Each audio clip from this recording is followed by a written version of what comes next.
بە ناوی خوای بەخشندەی میهرەبان. هاوڵاتیانی خۆشەویستی پارێزگای سلێمانی و ئیدارەی سربەخۆی ڕاپەڕین و گەرمیان، سڵاوی خوای گەورەتان لەبێت.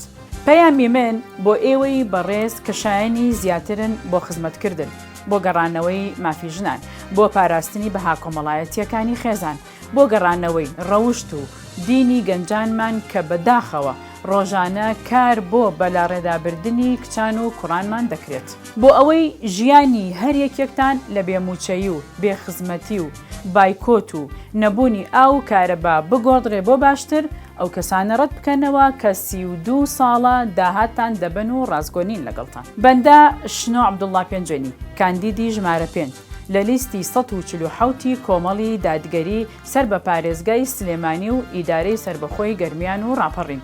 بەڵێن دەدەم ئەگەر متمانەی ئێوە بەدەست بهێنم نوێنەرێکی ڕاستەقینە بم، داواکاری ئێوە لەکوێ بێت من لەوێ نوێنەرایەتیتان دەکەم، هەرچی لە توانامدا هەبێت ڕازگۆیانە لەگەڵتان دەبم. بۆیە پێتان دەڵێم و دڵنیاتان دەکەمەوە دەنگی ئێوە کەم نییە، ئایندەتان دیاری دەکات.